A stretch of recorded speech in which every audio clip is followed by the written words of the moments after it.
Before we do that, I'd just like to introduce the team that's here, starting with the Honorable Minister of Tourism, Edmund Bartlett, with the Permanent Secretary in the Ministry of Tourism, Jennifer Griffith, with Kingsley Roberts, the Senior Director of Corporate Communications, and with Carolyn McDonald-Riley, who is the Director of the Tourism Linkages Network. We also have on the call our key partners in this initiative, this program of initiatives that we are rolling out, including Milton Reynolds, the Managing Director of Development Bank of Jamaica, Lisa Bell, the CEO of Exim Bank, Thelma Young and Gillian Hyde from Jamaica National Small Business Loans, Omar Sweeney, CEO of JSIF, and we also have our own Dr. Andrew Spencer from our sister agency, TPDCO, one of the agencies that are providing outstanding work in having the tourism sector here in Jamaica COVID ready and providing the kind of assurance that we need to recover as an industry.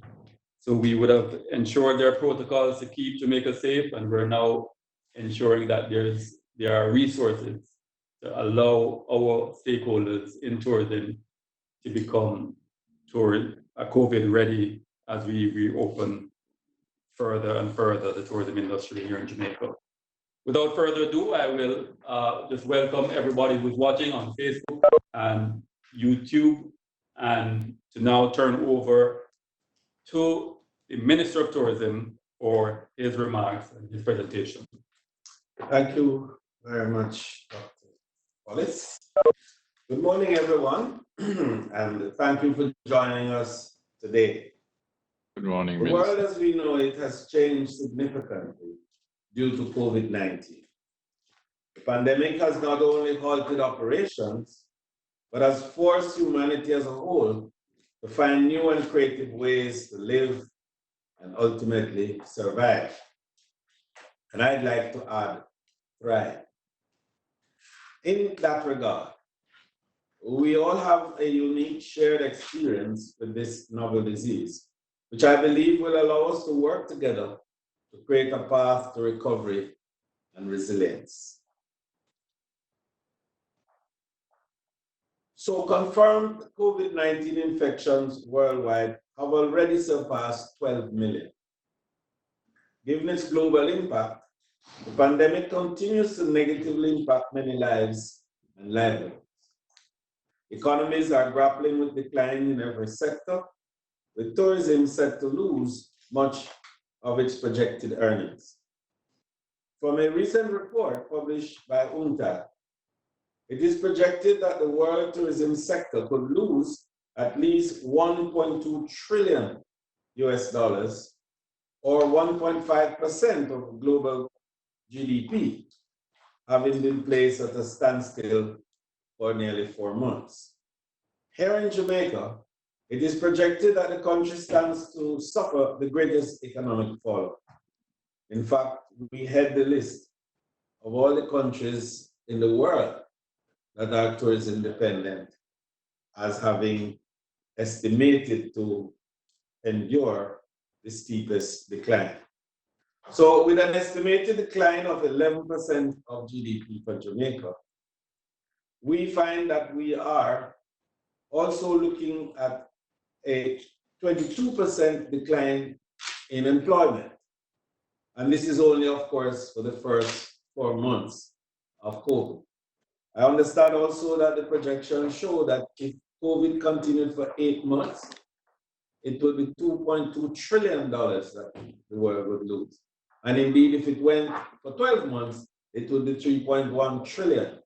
And in the case of us here in Jamaica, if it continued unabated in this way, we could find ourselves losing up to 34% of the employment in the country after a certain period, and up to 44% if it went on to 12 months, as per the UNCTAD report. So it is inescapable, therefore, that Jamaica's economy is heavily dependent on the tourism industry. It contributes over 50% of the foreign exchange earnings of the economy and generates some 354,000 jobs, direct, indirect, and induced. Tourism remains the lifeblood of our nation. Therefore, the need for the sector's recovery is even more crucial, and it is now a matter of life and death. So on June 15, the country began a phased reopening of its borders and some tourism activities. With the development of rigorous COVID-19 protocols for tourism entities to be compliant, I'm satisfied that the sector will be able to better manage visitor arrivals safely. Just to bring you up to date, we have welcomed just a little over 35,000 visitors since the opening in June 15, and we expect to have another 30 or so thousand at the end of July. And that would bring us somewhere in the region of about $80 million foreign exchange. And that's a start. And I must tell you that I got a video message from a worker at one of our hotels. The first morning that she welcomed the first guests to the hotel. And it pulled tears to my eyes when she said, "I'm excited because I have paid." And that's what the reopening of the tourism sector provides for people, for the workers. So with the development of these rigorous protocols, we feel that our workers, as well as the visitors and our nation as a whole, will be in a safer position.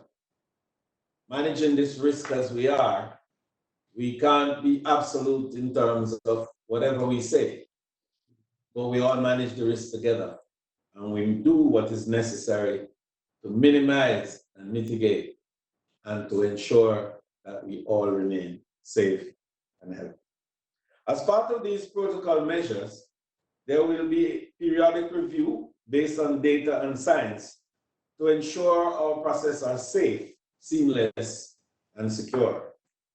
Since our gradual reopening, Jamaica has welcomed, as I indicated that before, and I gave you the numbers.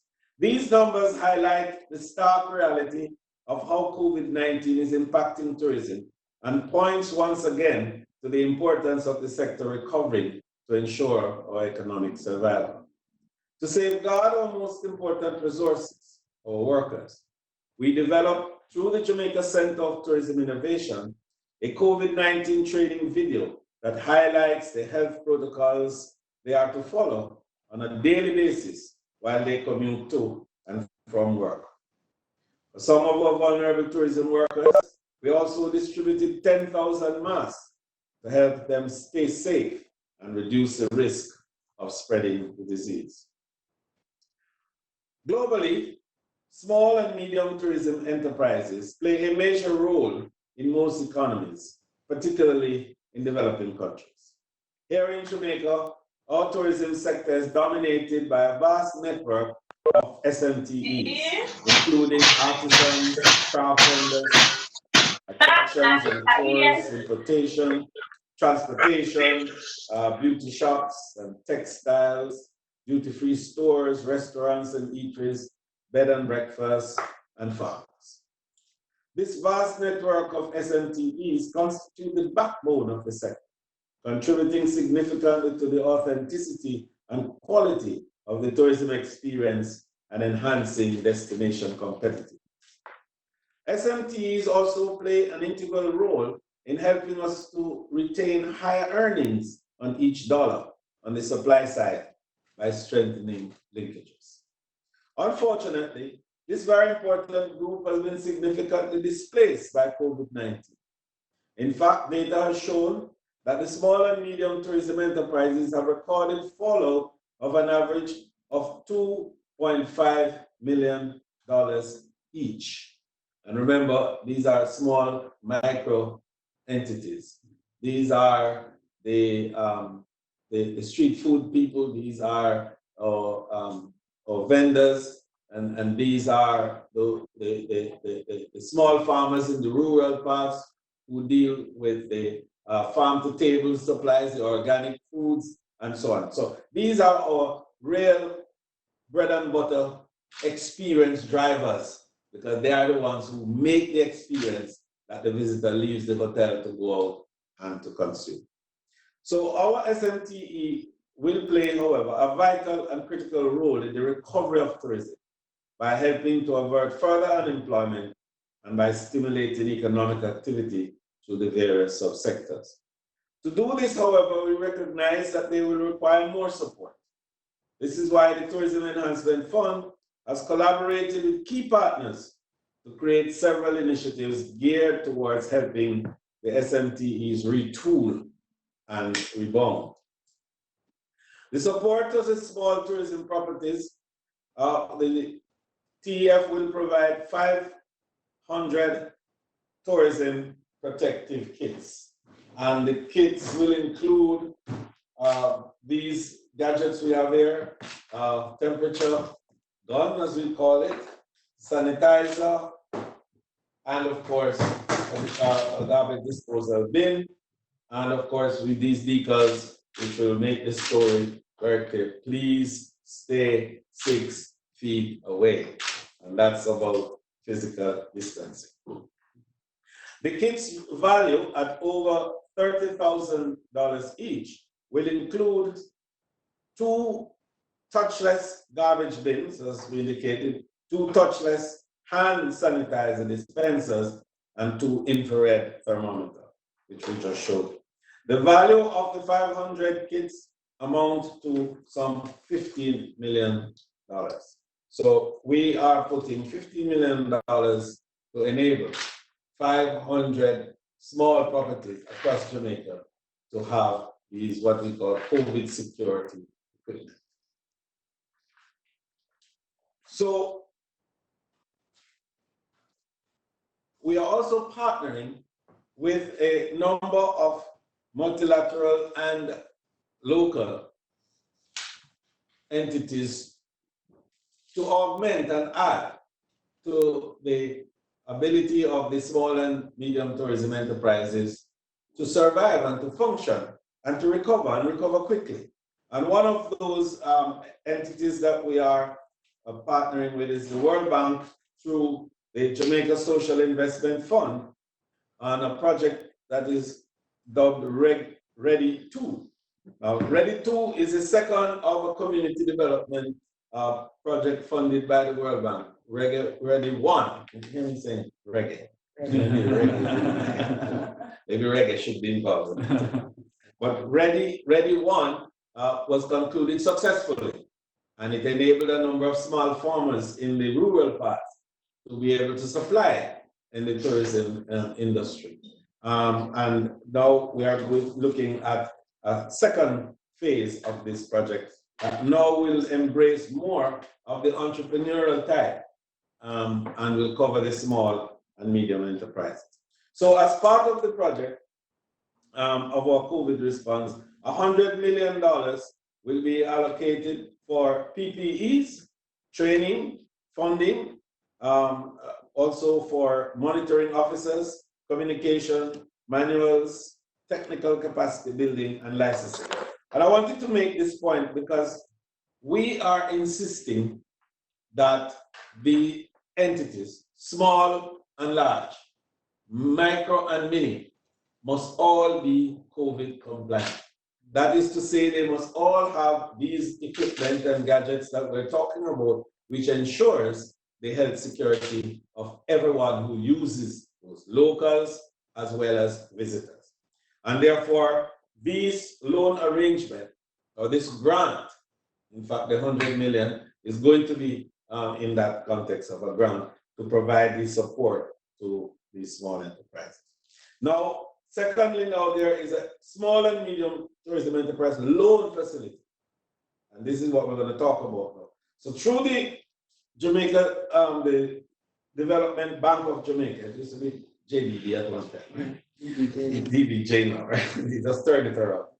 the small and medium tourism enterprise can access a voucher to partner with an approved professional business development agency when applying for loans. So the DBJ will cover 70% of specific service costs, with vouchers ranging from $50,000 to $500,000. And I think this is a very, very useful way of leveraging and creating the ability for the small enterprises to access loans. There is also the DBJ's Credit Enhancement Facility, which will allow small and medium tourism enterprises to accept up to a maximum, to access, that is to borrow, up to $15 million as part of a partial loan guarantee if they don't have enough collateral to access the loan. I think this is a huge development, especially the fact that most of our small enterprises lack collateral base. This is really the fourth element of support. Again, the Tourism Enhancement Fund has continued to provide access to capital for the SMT to build their capacity to earn more through the TEF Exim Bank revolving loan facility and the Jamaica National Small Business Loan Facilities. We know already that those existed. There was $1 billion that we had put in Exim Bank. I think we have just a little shy of 300 million now available there for on lending. And the small business section of the Jamaica National, I think, has a little over 100 million at the moment. So we're looking at somewhere in the region of nearly 500 million available here. And then the government of Jamaica is injecting 1.2 billion into the Exim Bank for the grants, which the Minister of Finance announced, and that will allow, again, for the small and medium enterprises to be able to access between 5 million and, in our case now, 25 million, because with all of that support at Exim Bank, and I'm sure Exim is going to make an announcement later on, I'm told today, to indicate the full extent of what they will be able to do at this low interest rate of 4.5% over a 7-year period for repayment. So through the Jamaica National, the SMTE can borrow up to 5 million with a 5% interest rate and a 5-year repayment. So let me review very quickly. This overall is going to provide a package of just a little over $2 billion that will be available to the small and medium enterprises. And we are working with the World Bank and JSIF to look at another formulation that could see an additional amount being provided, possibly at Exim, or some useful and valuable partner that can be determined. But it will be all to enable these small enterprises to recover quickly, to get access to credit and or grants so that they could become COVID compliant, but more important, could have cash flow support to get back on the road to recovery. So in closing, now is the time for adaptivity and agility as the world tries to anchor itself amidst this COVID-19 crisis. We will need to apply new perspectives, new types of engagement and support, so Destination Jamaica remains viable and top of mind when the industry is once again booming. Small and medium tourism enterprise initiative form part of the government's commitment to supporting the recovery of the sector. I would like to thank my team here at the ministry and its agencies, as well as our tourism partners present today, the Exim Bank, JSIF, Jamaica National Development Bank, and Jamaica National Small Business Division, who are fully on board with our efforts to lessen the impact of this pandemic and effectively strategize our recovery. there is no doubt that tourism must be the first out of the blocks, so to speak, as the sector remains critical to the country's economy. And I want to say in closing one more time, we rely on all Jamaica to make this recovery possible. When the visitors come, we want to help them to obey all our protocols as we obey them ourselves. We must become the big surveillance body that is out there protecting the integrity of our promise to our visitors.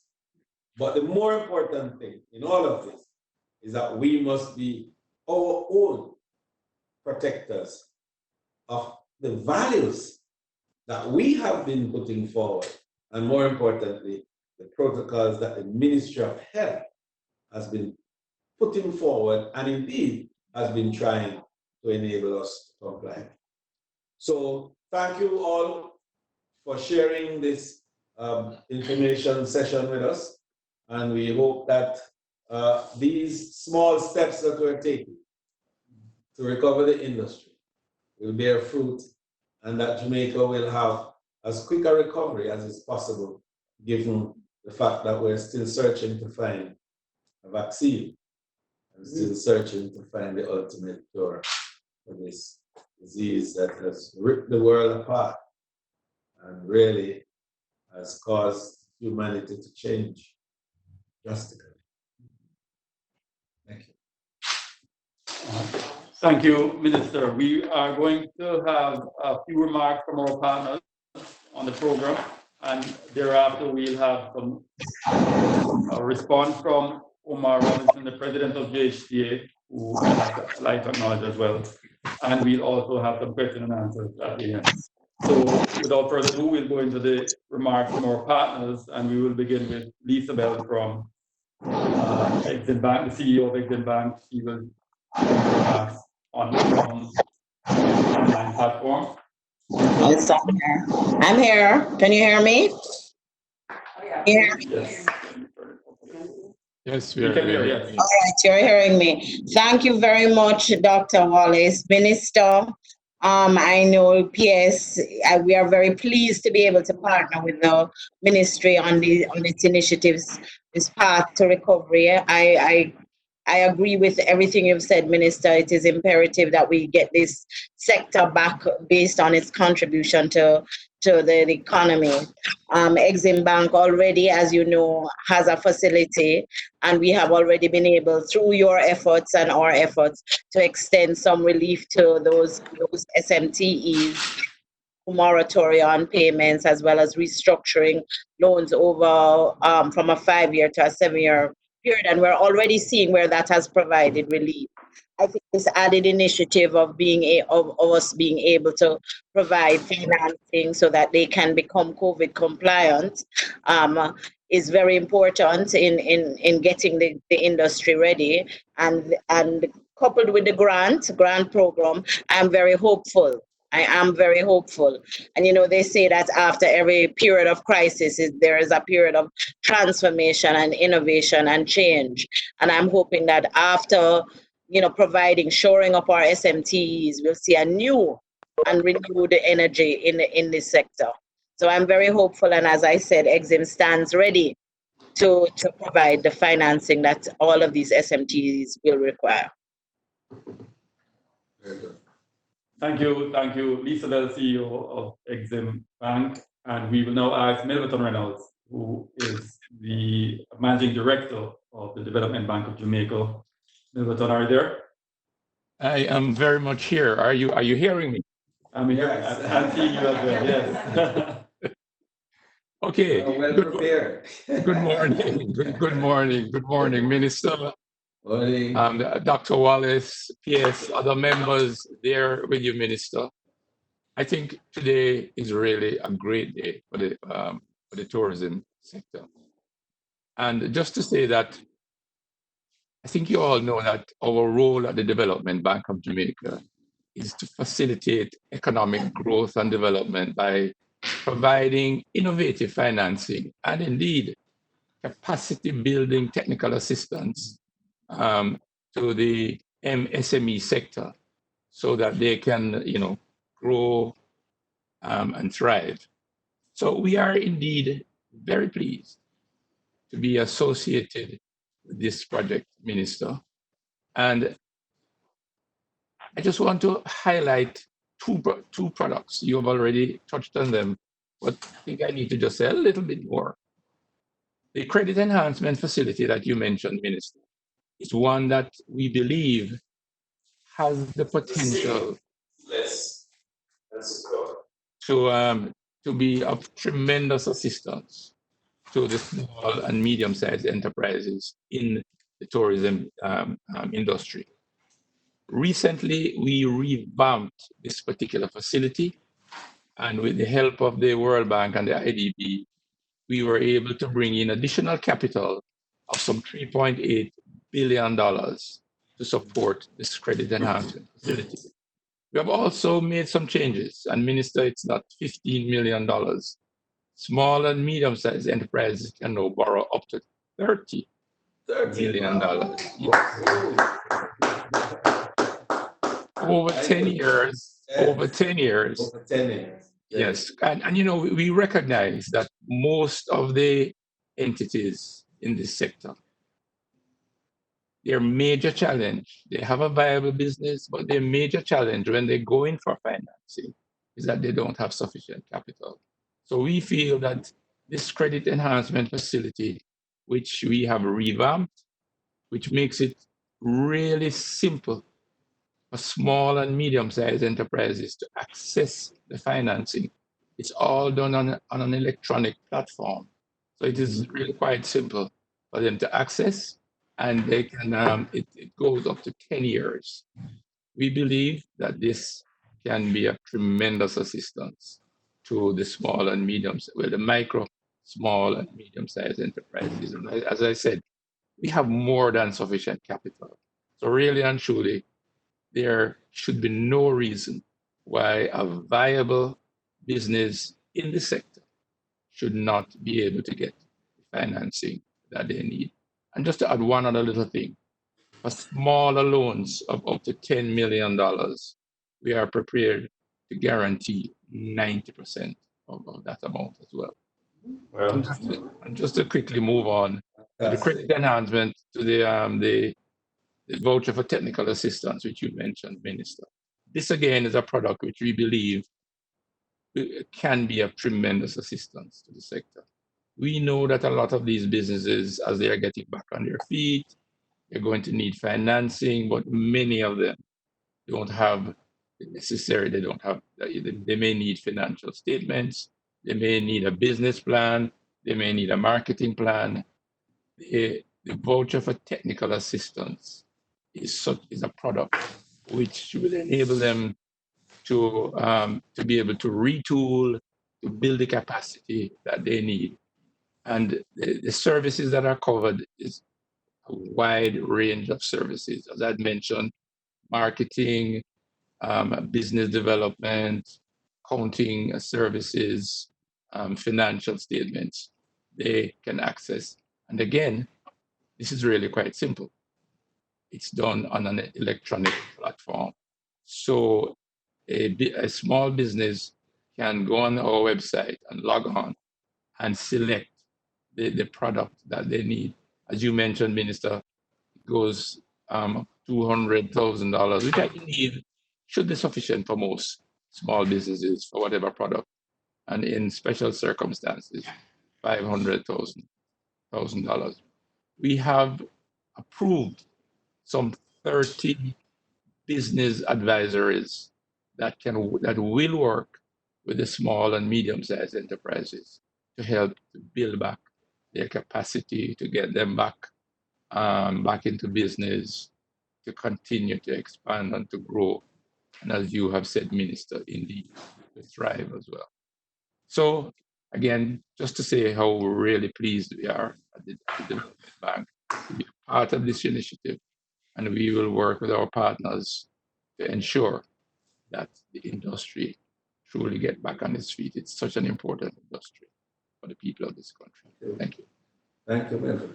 Thank you very much. Thank you very much, Milton Reynolds, Managing Director of the Development Bank of Jamaica.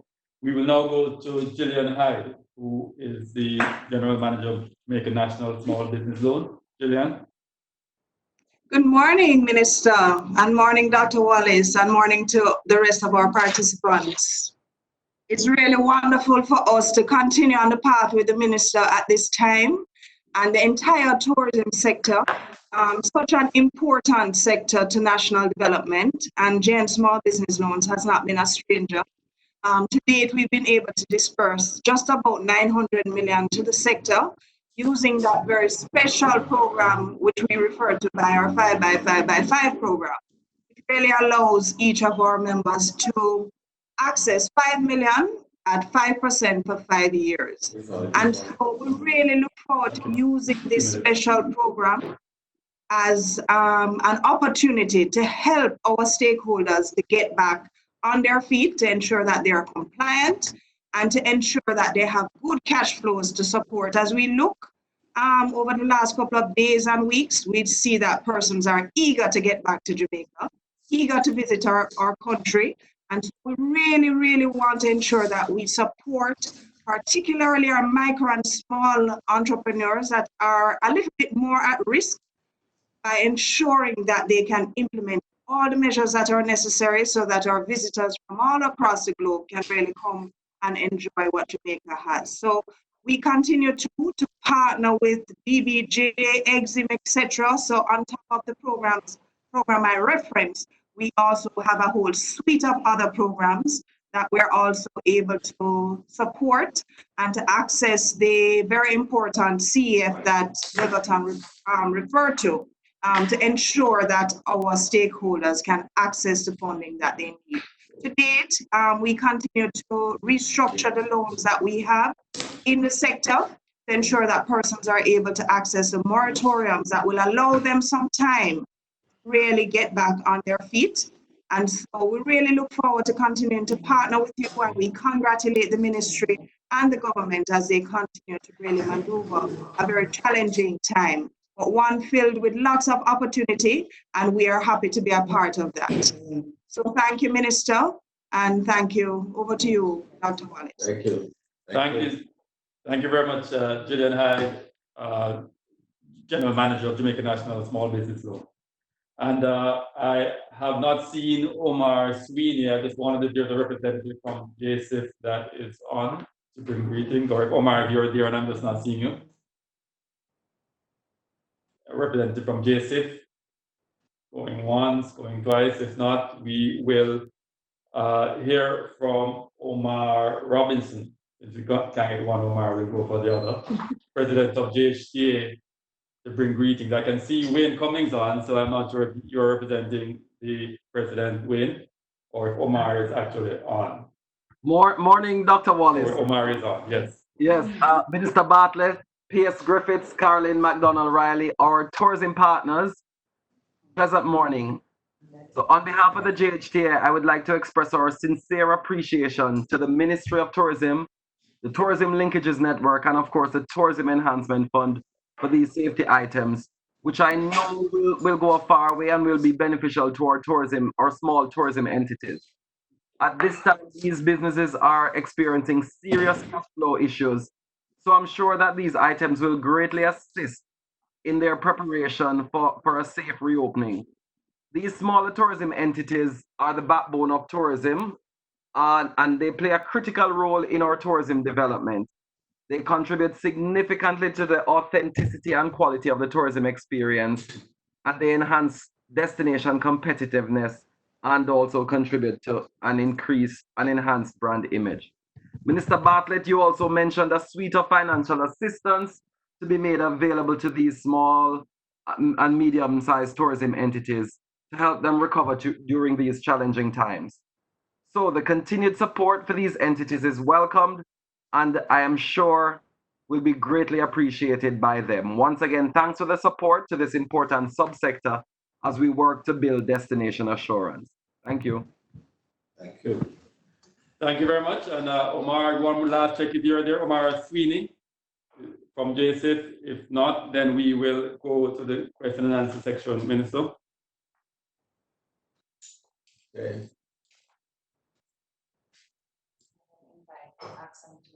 From WebEx, sir. Right. So now it's time for Q&A. I think we'll have to unmute those who are to be unmuted as we ask the question.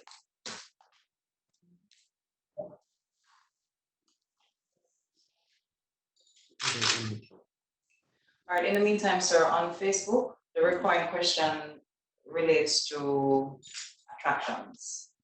Right, everybody is raring to go for the summer and they want to know how we want to manage.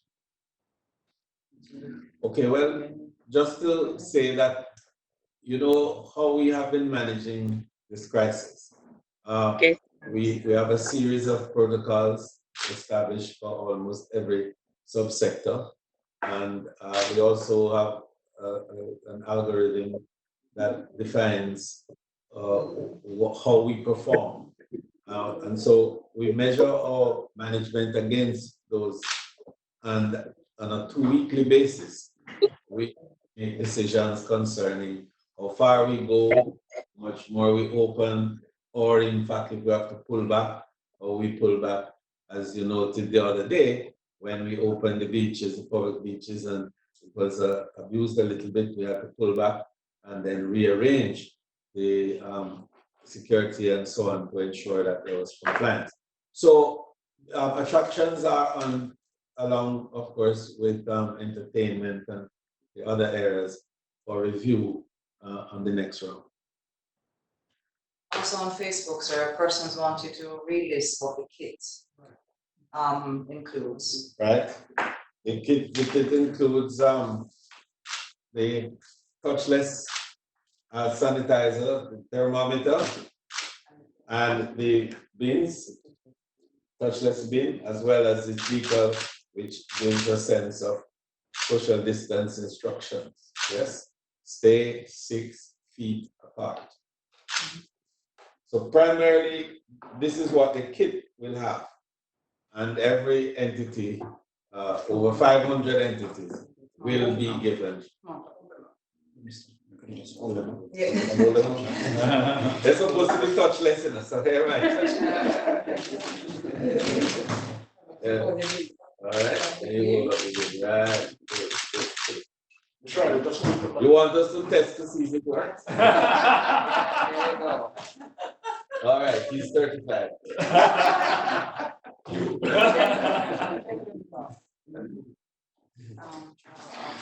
All right, sir, another question on Facebook. Visitors who are concerned about their PCR test results coming back in time to get the travel authorization. I mean, I know we have. Yeah, well, you're taking us into the medical field, Right. and you know, we understand those. We are all concerned ourselves. You know, that's part of the science that we're managing, and we're managing it also on the basis of our own capacity. So we try to deliver as quickly as we can. In the United States, for example, it takes 4 to 14 days for them to get the reply, the results. We are trying to get it in 48 hours. We sometimes slip and go beyond that, but essentially we are trying to work as vigorously and as efficiently as we can, bearing in mind the volume of tests that we have to be doing when visitors come to our show. Okay, Steven Simmons, I think it's nationwide. Okay. Right. With new pre-testing regime in place for tourists, does it mean they will not be tested again when they get here? Please clarify. Well, you know, we get these a barrage of health questions. The objective, of course, is to develop a level of screening that will enable us to make decisions concerning how we treat with testing when the visitors arrive. So pre-testing is a very important way of helping us to determine how to treat with the test when you arrive. Okay, Sir Prince Moore, RJR. Has the upsurge in coronavirus cases in the US impacted arrivals?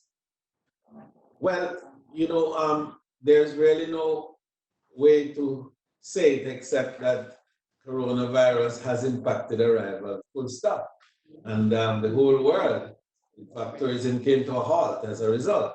So what we all are trying to do now is to restore the tourism economy and to bring back tourists in a very controlled and safe way. So yes, it has an impact. Absolutely. Okay, sir, by Facebook again. This is a welcomed initiative. How will the kits be distributed to those who are not so tech savvy or COVID compliant?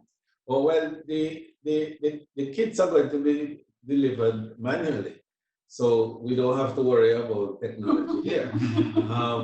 I think the question related to accessing some of the suite of loans and benefits that were outlined by PBCJ and ourselves. So that the linkages division of the Tourism Enhancement Fund will be working very closely through the destination assurance offices in the resort areas to connect with the small and medium partners and to enable them to understand how to access and indeed to hold their hands to ensure that they benefit from these programs.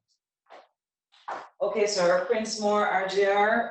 Still the query about hotels, when hotels in the South Coast. Yeah. Okay, listen out for that. All right. Right, that's coming, but Prime Minister makes those announcements. Okay. If I come to Facebook again, sir, if I come to Jamaica and stay at a guest house, do I have to stay quarantined for 14 days after testing negative? Or do I only stay quarantined for 2 days until I get the results? Well, initially, the process is that you are quarantined until you get the result. And if you test negative, then you are able to move around in the area that you are designated. Okay. Oh, wow. So if you are from a low risk state and you test before leaving and are negative, but have a connecting flight through a hotspot state, will you be tested upon arrival? It's more.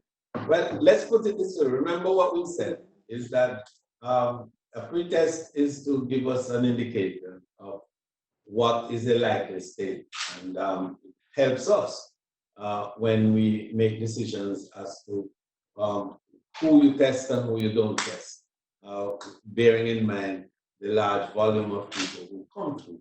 And it is not possible for us to test everything. And this is why the pre-testing is a very valuable tool for us to help screen and to determine. So if you come from a low risk area, you pass through a high risk area, if you're in transit through a high risk area, all of that will be taken into consideration, given that you would have provided the information to us already through Jam COVID. So the Visit Jamaica portal would have already captured that information. So we'll be able to know how to treat with you when you're right. Okay, Steven Simmons, Nationwide, may have missed it, but when do these small entities reopen, and also Airbnb, when do they reopen? Well, as we told you, we operate on phased opening over a time period. We review, and the next big review after this, of course, will be the end of the month. So we would look at how we have managed, what are our numbers saying. We go back to the algorithm, and based on that, we determine whether we can open. A big part of it is infection, and just how the what you call the imported cases have grown or not, and also the level of community spread or not. We're measuring deaths, as you know, we're measuring hospitalization, we're measuring people who are the recovery rate, which is very, very important, and those who are critical as a case. So all of these are visible, tangible data that we use to determine what decisions we make with regards to how much more we open or how much more we contract. Another Facebook question, sir. And I think it's just a useful suggestion. Person is asking if we'll have a central site that will have the attractions and their opening status. So just to, like, if you want to go Green Grotto, you want. Well, TPDCO is responsible for managing that whole COVID compliance arrangement, and we do have a schedule of all the hotels and entities that are going to be open, the dates that they're expected to be open, and that's on the website. The JTB website also has it, and I think, I'm not sure, but I believe the Visit Jamaica website could also have it, because it gives the visitors an indication of where they can book and the areas that they can go in their areas. Okay, and sir, can you just repeat, since the phase reopening, how many visitors we've had? I think the first 2 weeks, we had something like 12,000 visitors overall, which visited Jamaica. I think it was about 5,000 or 6,000 tourists in the first 2 weeks. And in the last, the first week, the first 8 days, I think there are 24,000 visitors overall that have come. So we are saying we have had somewhere in the region of 24 plus 12, that's 36, about 36,000. But these are all not tourists. These are visitors, national and tourists. Okay. And you could just say what the equivalent of the earnings would be, just in case they want to. Well, when based on the projection that we have for the end of July, because we're still expecting some 52,000 visitors coming in during July. And if that is realized, we could have somewhere in the region, I think, of about 80 million since we start. And that is to say, from the opening June 15th to the 30th of July, 31st of July. That's the expectation. Okay. So you could ask the media on WebEx if they'd like to ask a question, and then we could go. Okay. On WebEx. On WebEx, Yes. yes. Just ask them to raise their The hand. media on WebEx, could you raise your hand so we know who wishes to ask a question?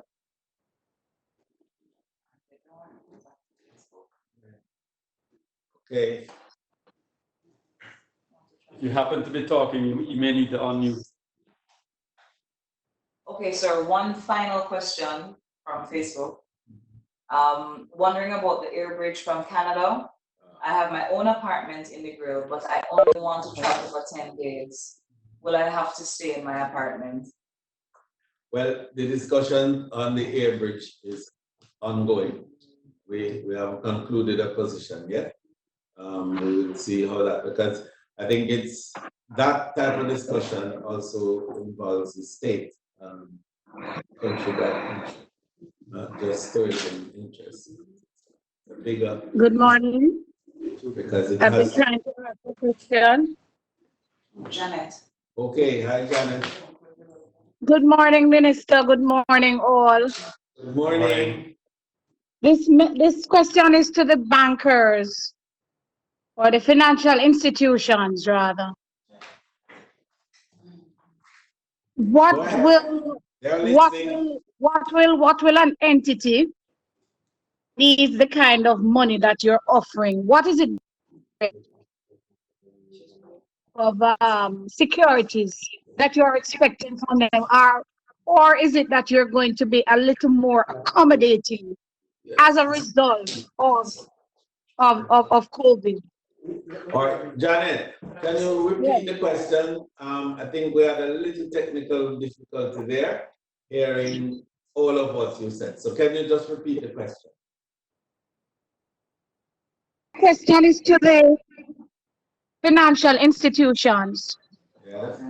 How easy will it be for applicants to access the amount of money that you're offering at this time? And is it that you're going to make it a little easier for them because of the current conditions that we face as a nation as a result of COVID? All right, Janet, can you hear me? Yes, Lisa. All right. As you know, we already have a program and recognizing the need. I mean, even before COVID quite hit, we have already loosened and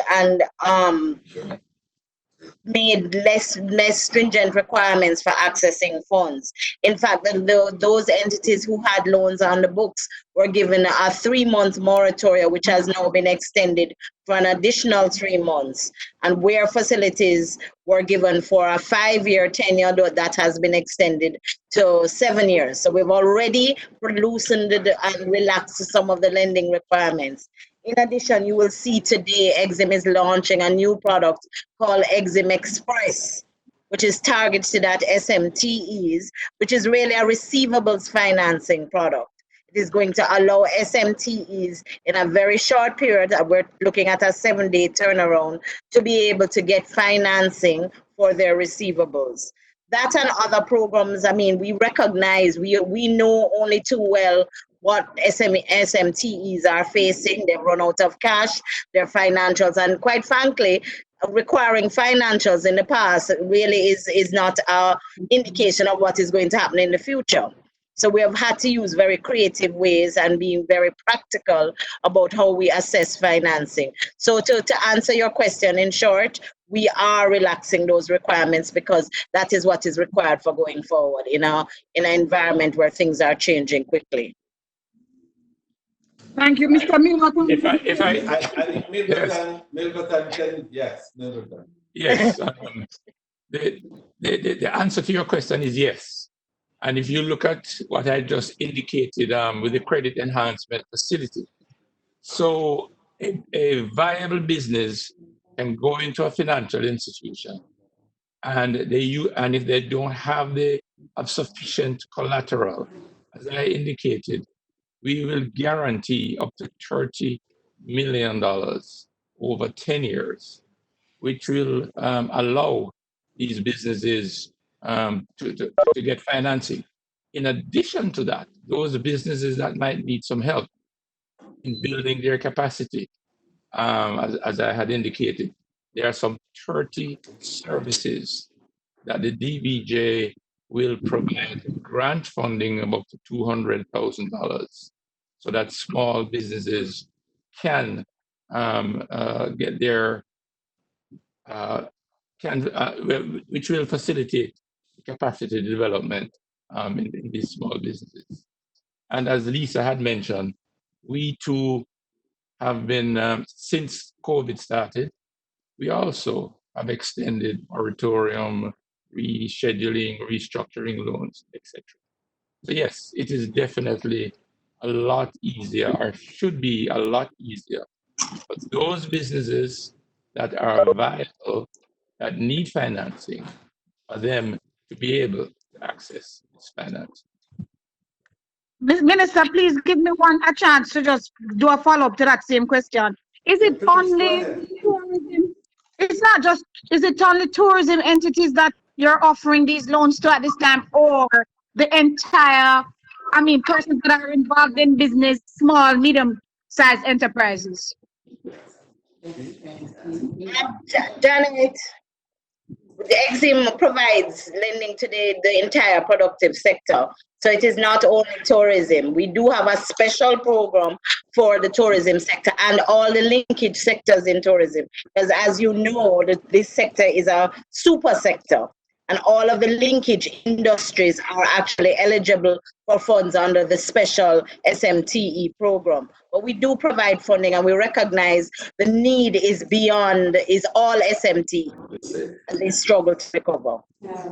Yes, and similarly, our products are available to entities in the productive sector as well. So it's not specific for tourism. What we have decided to do is working with the Tourism Enhancement Fund to work hand in hand with them to enable small and medium-sized enterprises to get the facilities that they need to get their business going and to be up and running again. Thank you. Okay. Any other question?